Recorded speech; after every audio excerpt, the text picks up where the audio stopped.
When your parents and you were meeting with the health practitioners at Kaiser, what was the experience once you started meeting with these professionals?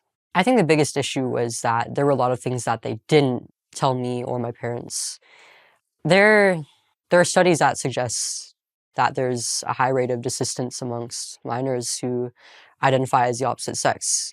By the time they reach adulthood, I mean, the figures are anywhere from like a 60 to 90% rate of desistance in becoming comfortable with one's body and identity and sex.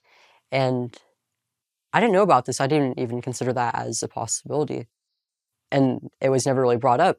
When my parents asked about like the regret rates, they were basically like, oh, there's less than a 1 to 2% rate of regret.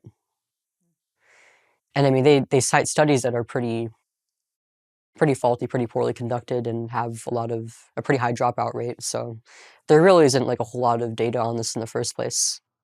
But I was told like the science is there, it's all done. We've been doing this for decades, and it's fairly safe.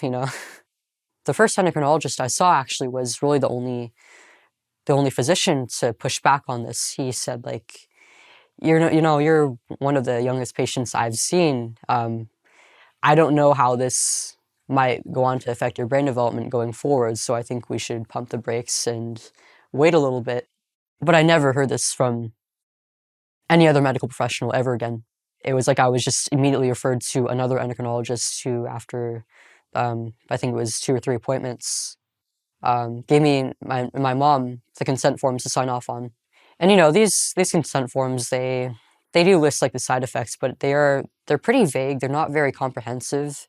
And as I was 13 at this point, and I mean teens and kids especially have a habit of thinking like, oh, I'm invincible, like nothing could happen to me. And before I started transitioning, I was like a perfectly healthy kid. I didn't consider what could possibly happen to me, really. During those appointments, my endocrinologist asked me, are you aware that you may experience like vaginal atrophy? Are you aware that this may affect your ability to conceive children as an adult?